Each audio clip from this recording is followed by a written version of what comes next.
Hello. There we are. Welcome to Refuge Bible Study, where Psalm 46:1 says that God is our and strength and ever-present help in times of trouble. Well, we got a fun night tonight. Hope you brought your thinking capsules. I'm sorry y'all came on the night where there's going to be math and science. Don't worry, it's going to be easy. And I'm going to be doing the math and science, but it's going to be fun. We're going to talk about creation and why we believe in that. Couple of announcements is that youth camp registration is open, so make sure to get yourself signed up. If you're not sure if you're signed up, check with your parents. If you think you're signed up, check with your parents anyways, because you might not be.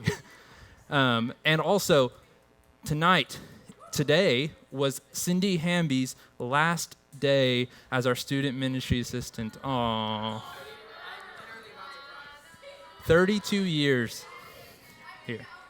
Well, if you see Cindy, she's not in the room right now. If you see Cindy after Refuge, you're welcome to ask her to take a picture with you while you hold this sign, which was created by Claire, which is also not here at the moment. But yes, so yes, make sure to give Cindy your congratulations when you see her on her retirement.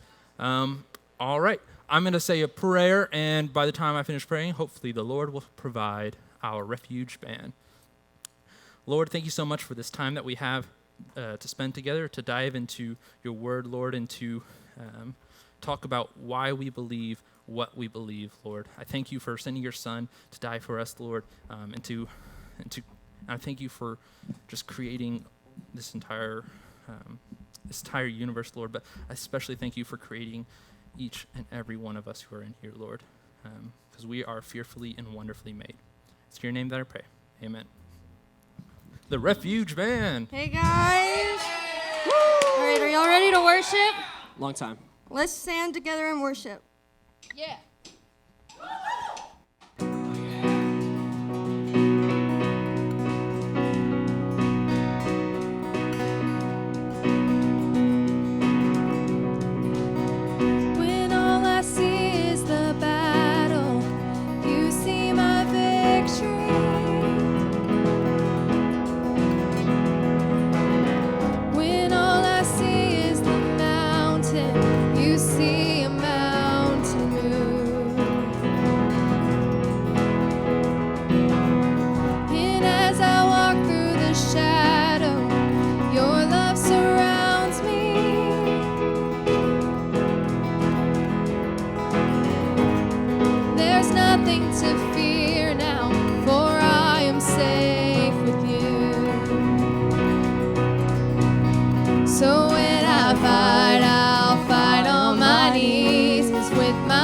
Lifted high, oh God, the battle belongs to you. Every fear I lay at your feet. I'll sing through the night, oh God, the battle belongs to you.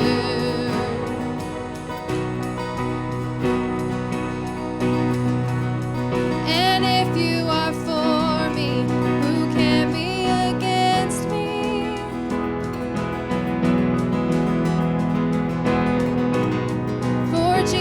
There's nothing impossible for you. When all I see are the ashes, you see the beauty. When all I see is a cross, God, you see the empty tomb.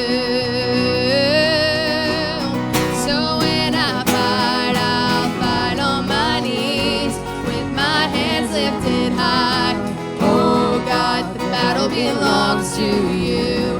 Every fear I lay at your feet. I'll sing through the night. Oh God, the battle belongs to you. Almighty fortress, you go before us. Nothing can stand against the power of our God. You shine in the shadows, you win every battle. Nothing can stand against the power of our God.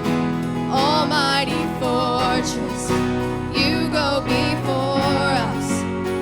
Nothing can stand against the power of our God. You shine in the shadows, you win every battle. Nothing can stand against the power of our God. So when I fight, I'll fight on my knees with my hands lifted high.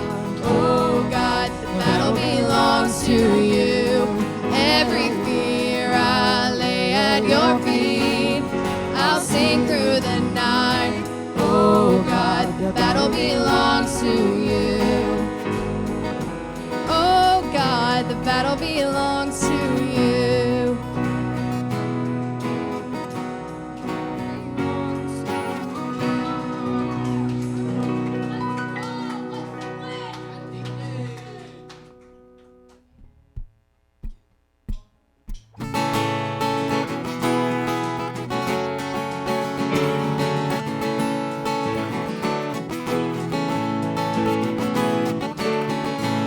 Your God with all your heart, with all your soul, with all your mind, with all your strength.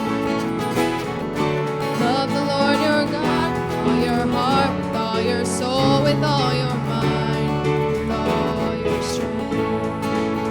With all your heart, with all your soul, with all your mind, with all your strength. Love the Lord your God with all your heart, with all your soul, with all your mind, with all your strength. I will serve the Lord with all my heart, with all my soul, with all my mind, with all my strength. I will serve the Lord with all my heart, with all my soul, with all my mind, with all my strength. With all my heart, with all my soul, with all my mind, with all my strength. I will serve the Lord with all my heart, with all my soul, with all my mind, with all my strength.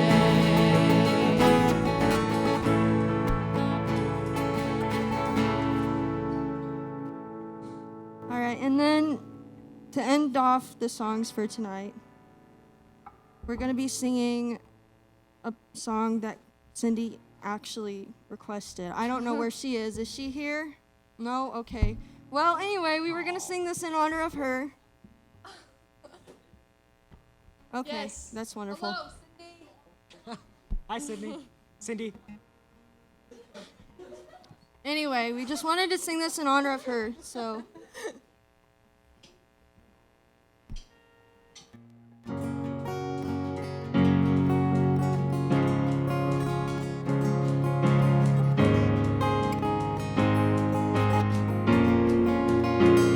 You are here, moving in our midst.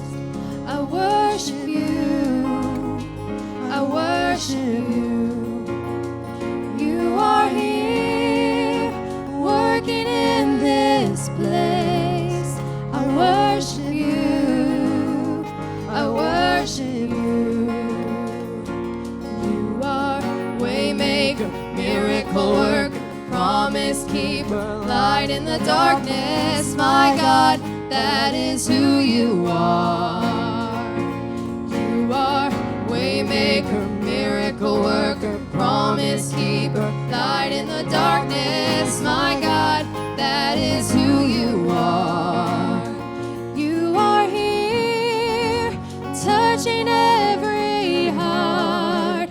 I worship you. I worship you. You are here, healing every heart. I worship you. I worship you. You are waymaker, miracle worker, promise keeper, light in the darkness. My God, that is who you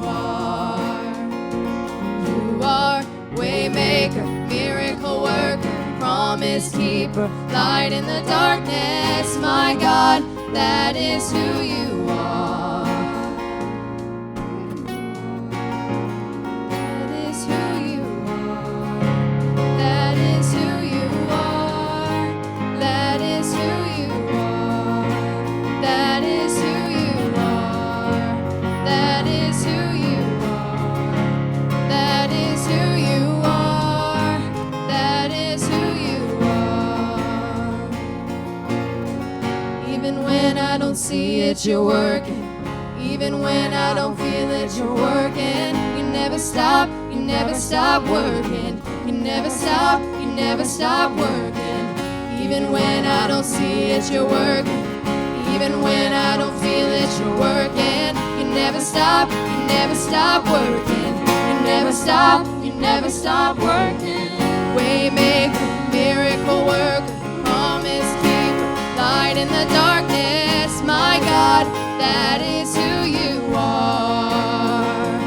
You are waymaker, miracle worker, promise keeper, light in the darkness, my God, that is who you are.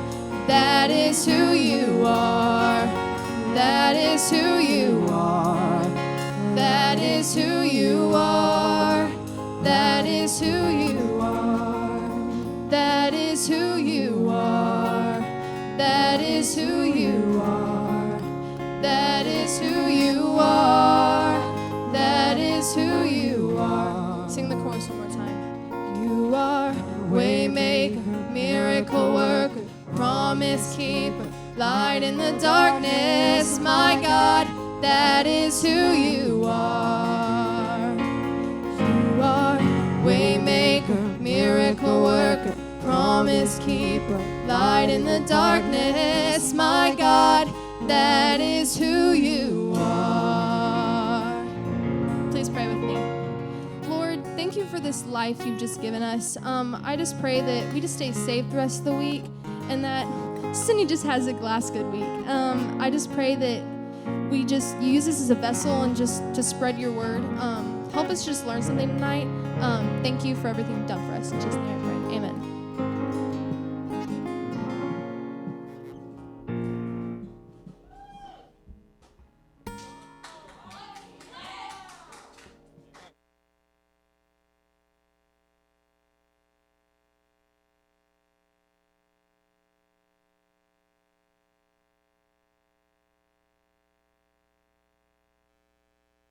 One of the books. There are more at the back, as well as pens. So if you need one, you can grab them there. Alrighty.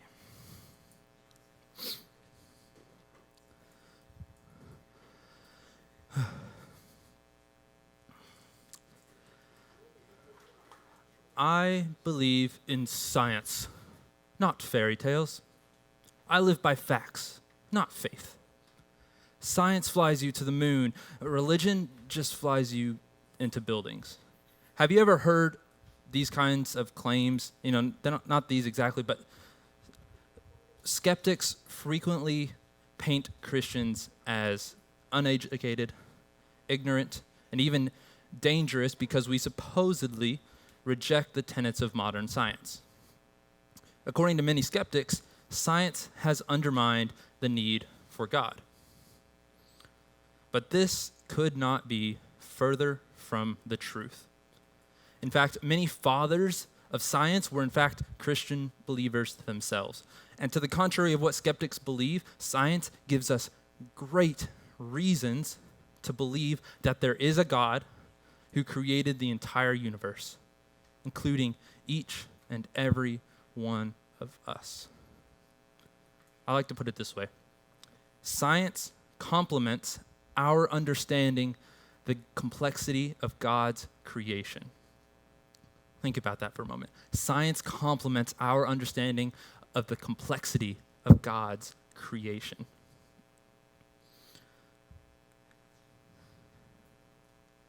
The more we discover about the natural world, the more we realize that Psalm 19, verses 1 and 2 is true.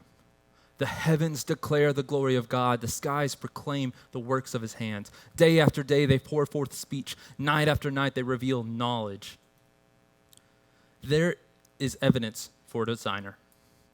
From the smallest DNA strand to the vast universe filled with countless galaxies. So let's consider just 3 scientific findings that confirm the existence of a creator. First, cosmology. Big word. But cosmology is the study of big things, the cosmos, the universe. But before we can see how the cosmos points to the existence of God, we first need to understand something called a logical syllogism. Fancy phrase right here. Simply put, if A equals B and A equals C, then what? B equals C. Yeah. This is the basis for a logical syllogism. If the premises are true, then the conclusion must also be true. So an example then would be, men are mortal, Socrates is a man, therefore, Socrates is mortal. Simple, right? If all men are mortal and Socrates is a man, then he must be mortal. If the premises are true, then the conclusion must also be true. Right? Men are mortal. That's easy to prove. Socrates is a man. That's also easy to prove. So we can easily conclude that Socrates is mortal. So the same kind of syllogism is used in an argument for the existence of God called the cosmological argument. It goes like this. Whatever begins to exist has a cause. The universe began to exist. Therefore, fill in the blank. Anyone? The universe has a cause. Correct. Therefore, the universe has a cause. If 1 and 2 are true, then 3 must also be true. Simple. But it's also very powerful. And so we shouldn't accept this conclusion as true until we examine the premises, 1 and 2, and make sure that those are true. So let's look at both of those premises of the argument and see if the conclusion logically follows. All right, going to begin with whatever begins to exist has a cause. This statement should be obvious to most people. I wasn't most people. It took me a while to wrap my head around what it's talking about. And so I don't want to skip over this one without first thinking about it together. So let's think. Things don't just come into existence uncaused for no reason. If they do, why don't we observe it happening all the time? Why doesn't a new car magically appear in my driveway? Why doesn't money just appear in my wallet? That one friend of yours with terrible breath, it wasn't always that way. There is a cause, a reason for it being that way. And effects always have causes. That's how the universe works. That's how science is possible. Observations, causes, and effects. It certainly makes sense to believe our first premises. Whatever begins to exist must have a cause. So, our second premises, therefore, the universe began to exist. According to modern cosmology, the universe has not been here forever. This is scientists believe in cosmology. Shocker. That the universe has not been here forever. But it came into existence at some time in the past. We won't argue how old the universe is, just that it is not eternal. There are good reasons to think that this is true from both science and philosophy. The first being the Big Bang cosmology. In the early 20th century, scientists discovered that the universe was expanding, that stars, planets, and entire galaxies were moving away from each other in every direction as if they came from an explosion. In fact, if you had the ability to press rewind, you could witness the entire universe collapsing in on itself. You would reach a very first moment in time. Before that, there's literally no space, no time, no matter. And we can't even really use the word before because there was no time before.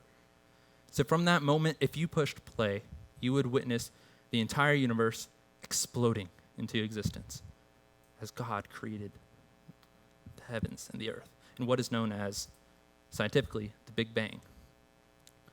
A second piece of scientific evidence for the universe beginning to exist is the second law of thermodynamics. That's a super long, fun, complicated topic. That it gets covered briefly in high school physics, and if you go into engineering, you'll end up taking probably about 2 full classes just on thermodynamics. It's not fun, I'll say that. However, I'm a firm believer that anyone, no matter their age, is capable of grasping this concept. That everything in existence needs something called energy, right? To function. We know this. Cars run off the energy from gas. Humans function off the energy from food. Energy is transferred from one thing to another all day, every day, and everything. Even the things that we cannot see. Heat, for example, is a form of energy that travels from something that is hot in temperature to something that is cold in temperature. Well, the second law of thermodynamics essentially states that in the transference of energy from one place to another, some of that energy is lost in what is called entropy. That's another fun word.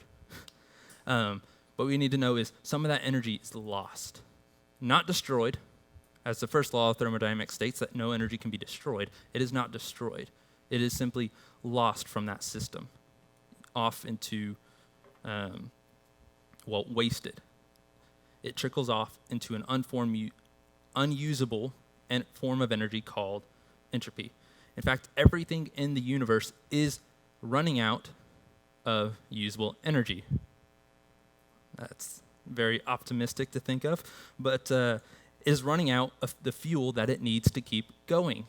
Once it does, this universe will be cold and lifeless, known as the heat death of the universe. And to understand this, think of a car with gas still in the tank. You turn on the engine, but you just let the car sit in the driveway. It will run in idle for a long time, but eventually the car will run out of gas.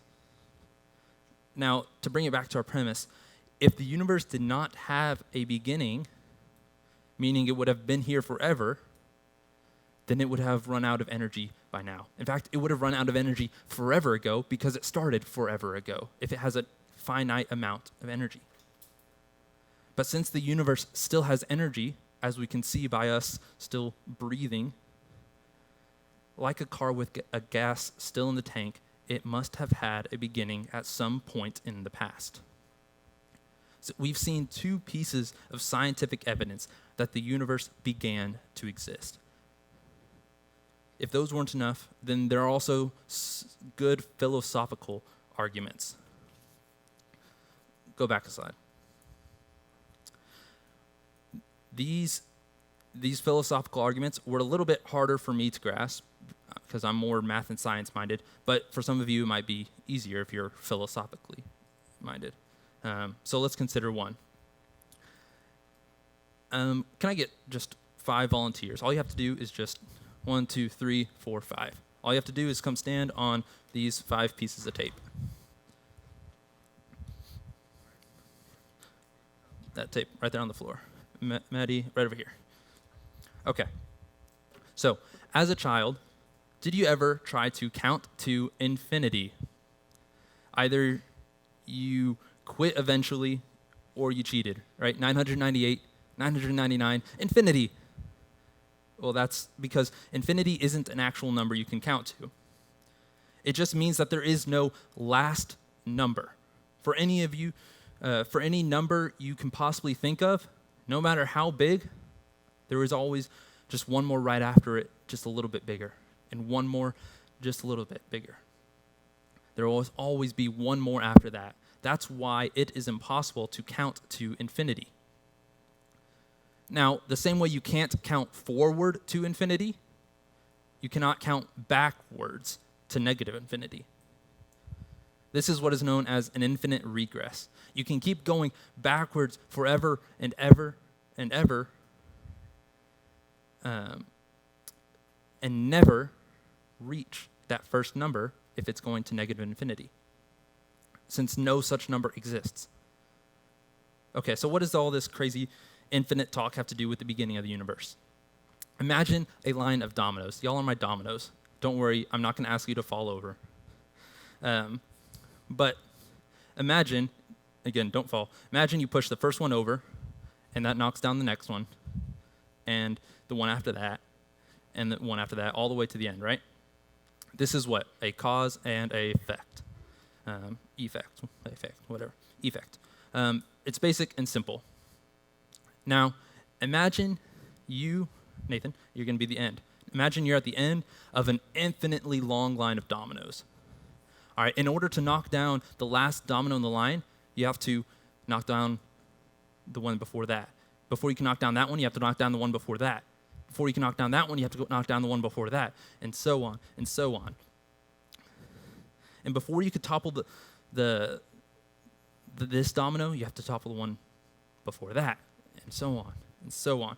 You could keep going back forever and ever and ever, and you would never reach that first one, since the line is infinite. And if you can't get a first domino, you can't obviously knock it down and begin the chain reaction to topple the last domino.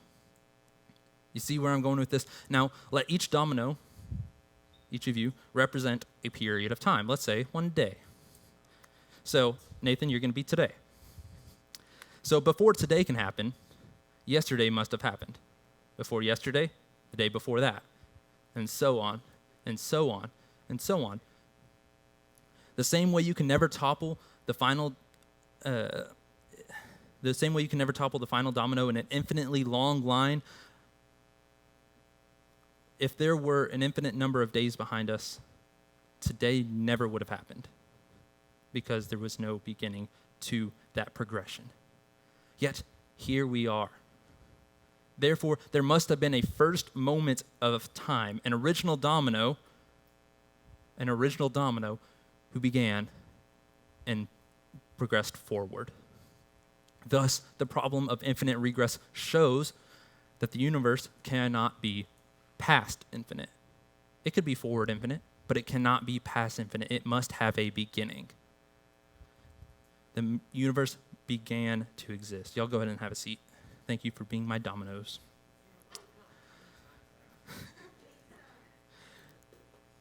So we have solid scientific and philosophical reasons to believe that the universe came into existence at some finite point in the past.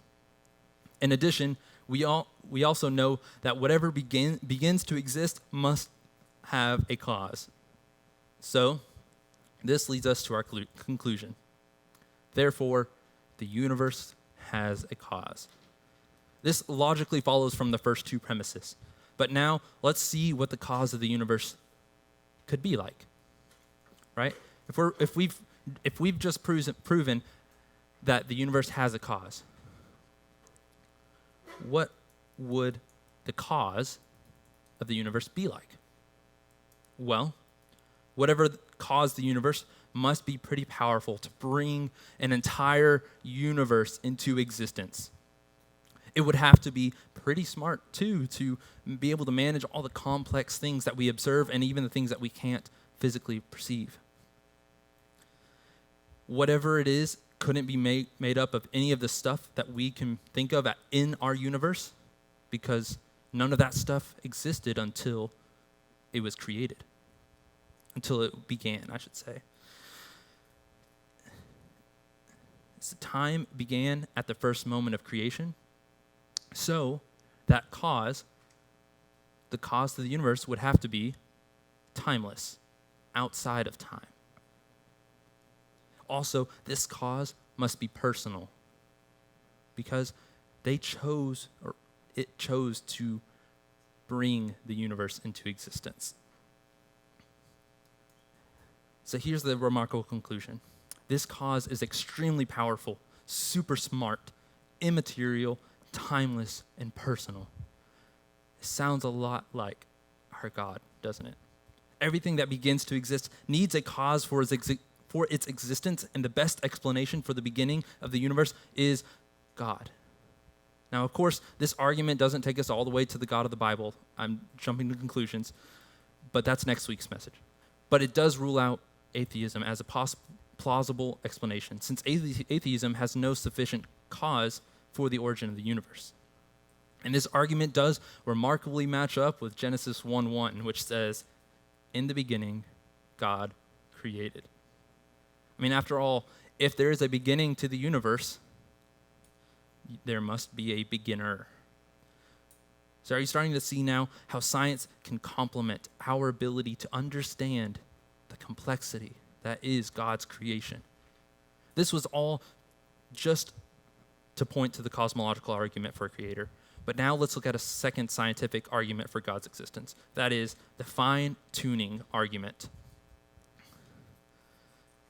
Aiden, will you go to the next slide? The fine-tuning argument. I know there's a lot of stuff on this screen. Don't worry. I'm not asking you to write down any of that. So imagine you are hiking through the mountains and you discover an abandoned cabin. As you enter this abandoned cabin, because why not? Curiosity, right? As you enter this abandoned cabin, you notice something unusual. The refrigerator is filled with your favorite foods.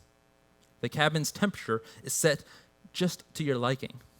Your favorite song is playing, and all your favorite books are sitting out on the table. What conclusions would you draw? Since random chance could never bring so many factors together, you would probably conclude that the cabin was prepared in advance, with you in mind. I know this is a silly example, but similarly, the laws of nature appear to be prepared with humans in mind. Let me explain. In the 20th century, scientists discovered the existence of multiple physical laws that must be just right for life to exist in this universe. These laws can be written as mathematical equations, and there are certain values in these equations that are fixed, which are known as constants. And that's what you see a long list of right here. That's not even all of them. There's a lot of them. These values are so delicate that if you were to set them off by the tiniest amount, life would not be possible in the universe. This is what is meant by the fine-tuning of the universe. So we'll look at one example, the one on the left, that the G there, that is the gravitational constant between masses and whatnot. Gravity. We're all familiar with gravity. You know, what goes up must come down. If the gravitational constant had been a little weaker, well, stars and planets never would have been formed. And so life would be impossible. If the gravitational constant was just slightly stronger, the entire universe would have collapsed into itself after the Big Bang. And the gravitational constant is just one of many constants that must be perfectly aligned to allow for life to exist in this universe. But why is the universe so finely tuned? Well, there are three possible explanations for fine-tuning, which are necessity, chance, and design. Aiden, you can go to the next slide. See, the first option, physical necessity, again, one of the simpler things, but was a little bit more difficult for me to grasp at first. So let me quote an article from a physicist that helped me understand it, and then I'll explain what he said. He said, the idea that it was physically impossible for the universe to have been created in any other way than in a manner that would support life is neither logically necessary nor scientifically plausible. So as Barr notes, in the final analysis, one cannot escape from two very basic facts. The laws of nature did not have to be the way they are. And the laws of nature had to be very special in form if life were to be possible. All this to say, did the constants of nature absolutely have to be the way that they are? No. There's no physical necessity that they had to be the way that they are. Theoretically, they could have been different. The constants could have been different, and therefore the laws of nature would have been different. Well, in turn, that would have made complex life impossible. There is no reason to believe that the universe needed to exist to be the way that it is now. There is no reason to believe that life needed to exist. So why does life exist? Is it by chance? Perhaps we got incredibly lucky and the constants just happened to be life permitting by chance. Could we have won the lottery? Well, the odds of us winning that lottery would have been like a sea of trillions and trillions of marbles and randomly reaching in blindfolded and pulling out one red one that stands out. That is how delicately fine-tuned our universe is for life, and also how ridiculously improbable it is to occur by chance. We're going to play a little video to help explain this just a little bit more. Aiden, go ahead to the next slide. One more to play. The gravitational constant that's in this equation right here that every grade 12 high school student should learn, they take physics.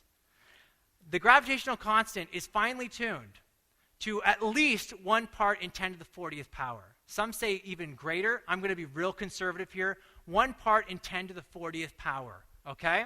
What does that mean? That's a 1 followed by 40 zeros. Just to give you a sense of that, how big that number is, actually how small the number is, it's a fraction. The odds of being hit by lightning are about 1 in a million. The odds of winning the lottery in Canada, I'm rounding up here, 1 in 100 million. The odds of being struck by lightning twice are 1 in a trillion. And our number for the gravitational constant is with all the white zeros. Let me try and put this in perspective for you. Imagine we take the entire continent of North America and we cover it in dimes. Covered in dimes. Oh, there we go. All dimes. And then we say, that's a lot of dimes.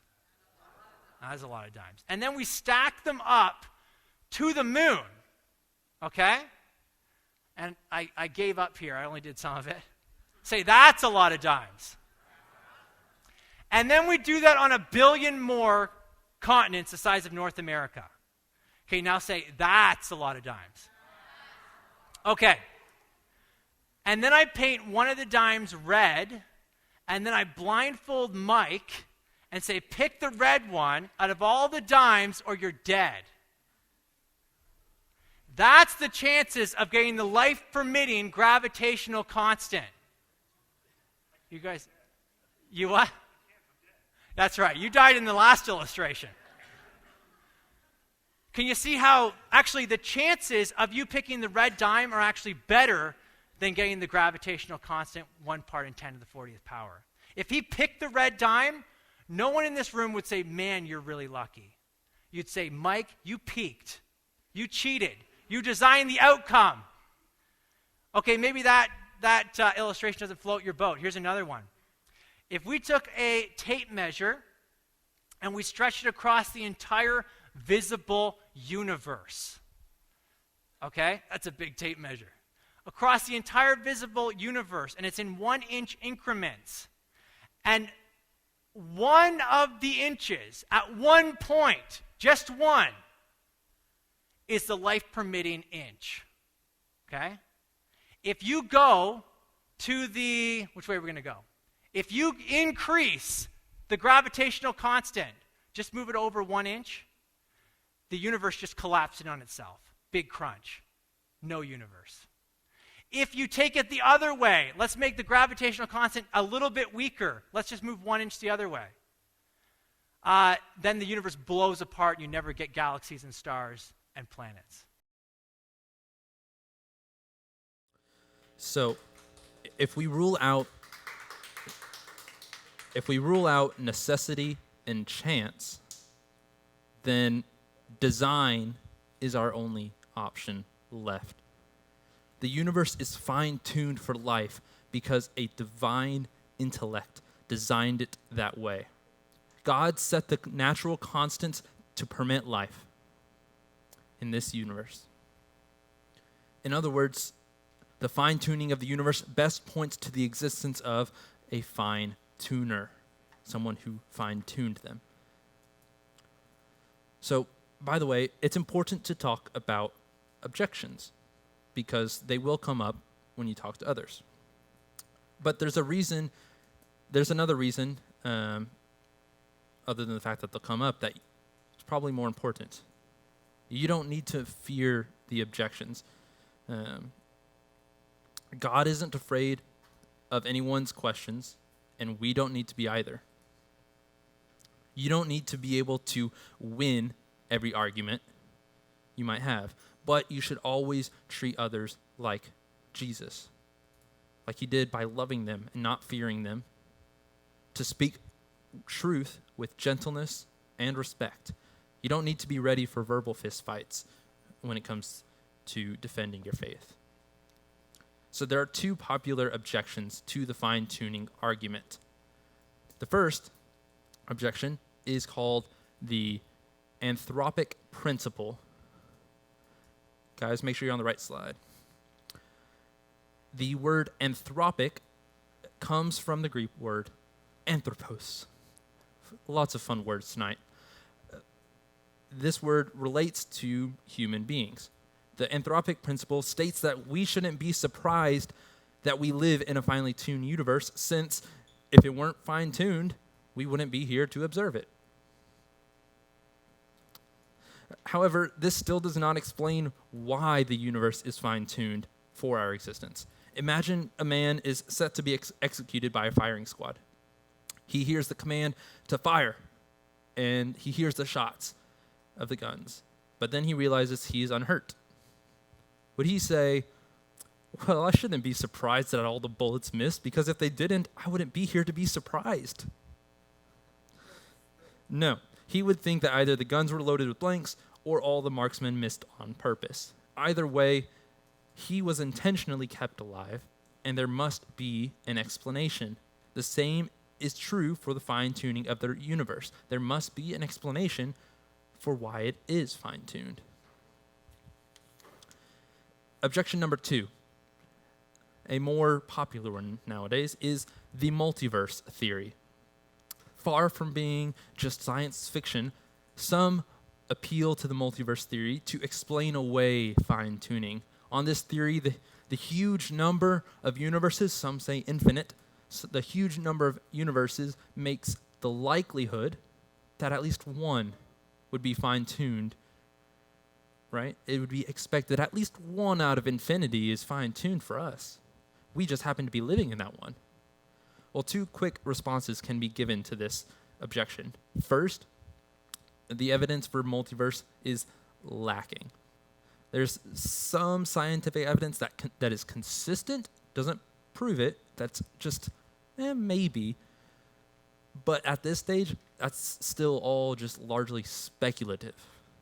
And second, and perhaps more important, a multiverse would not rule out design at all. So let's say that the comic books and movies are right and there really is a multiverse. Well, even if there is a multiverse, it still leaves certain questions unanswered. Where did the multiverse come from? Why is there a multiverse that generates finely tuned universes like the one we're living in? Well, essentially, the multiverse theory just pushes design up a level. Think about it this way. If you wanted to know why a car was designed, would it be sufficient just to point to a factory? No, because a factory might help in the explanation, but we still need an explanation for the design of the factory. The same is true for the multiverse. It doesn't explain design away, it just pushes it up a level. the best explanation for the fine-tuning of the universe for life is that there is a God who designed this universe so perfectly with us in mind. Again, the fine-tuning of the universe best points to the existence of a fine-tuner. All of this science helps complement our understanding of the complexity of God's creation. So now let's move from considering the universe as a whole down to the microscopic level of DNA. We can find design even in this small realm, just as we did in the larger structures of the universe. So when Darwin first proposed his theory of evolution, scientists completely underestimated the complexity of life. Every cell of our bodies is like a tiny factory with biological machinery following routines and commands to keep us functioning. Much of the information for programming this biological machinery comes from our DNA. Simply put, DNA is our genetic code, our biological operating system. And the DNA in a single cell contains enough information to fill 8,000 books from a single piece of DNA. That's a lot of information. So here's the bottom line. Whenever we see information and we know that information arose, we always trace it back to a mind. For example, if you saw written in the sand, "Zach loves ginger," you wouldn't think it just came from the tides rolling up onto those sands and writing that as it fades back into the water. No. You would know that it was written by a person. In that case, likely me. See, social media posts come from social media users. Books come from authors. Texts come from texters. Articles come from writers. Information comes from someone, a mind. So even the staunchest atheist has to admit that there is no natural explanation for the origin of the information that is in DNA. And yet, we know that information comes from a mind. Isn't the existence of a designer the most reasonable explanation for the exquisite design that we see in DNA? Simply put, the information in DNA points to the existence of an author of life. So these are all just a few powerful arguments for a creator. And believe it or not, there are many more. And science complements our understanding of the complexity of God's creation.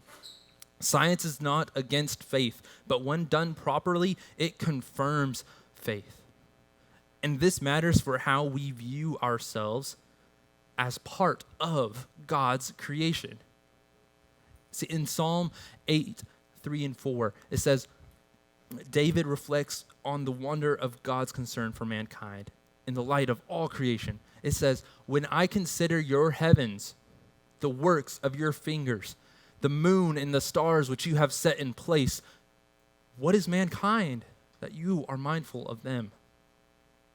What are human beings that you care for them in the light of all that you have created?" Given the vastness and complexity of the universe, David is in awe that God even cares about mankind. And yet, God does care. David continues with Psalm 139, verse 14, as we studied in our last series. "I praise you because I am fearfully and wonderfully made. Your works are wonderful, and I know that full well." So what does this all mean? You are not a grand cosmic accident. You are not the result of blind evolutionary processes. God designed the universe with us in mind, and he created you with great care. Your life has value and purpose. The world we inhabit claims that our value comes from appearance, wealth, skills, position, but God has a different standard.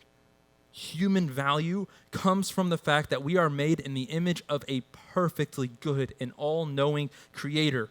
If you ever feel worthless, just look around you at the mountains and the trees, all the stars in the sky, and remember what King David said. That the God who created all of this still cares deeply for you. Let's pray. Lord, I thank you so much for this time together. Lord, I thank you for being you, Lord, for being timeless and immaterial so that we could be here, Lord, for you created us personally. Not just the universe as a whole, but each of us individually, Lord. You formed us in our mother's womb, and you created each and every one of us down to our atoms, down to our DNA, Lord. Of all the stars in the world, you created us. And I thank you for that. I thank you for sending your Son to die for us, Lord. And I just pray that as we go from here, Lord, we have a better understanding of our faith, Lord, that we will be able to defend it should someone ask why we believe what we believe. It's in your name that I pray. Amen. All right. Reminder, youth camp registration is open. Cindy's across the hall with snacks, so make sure to go congratulate her on her retirement. And yes, you are dismissed.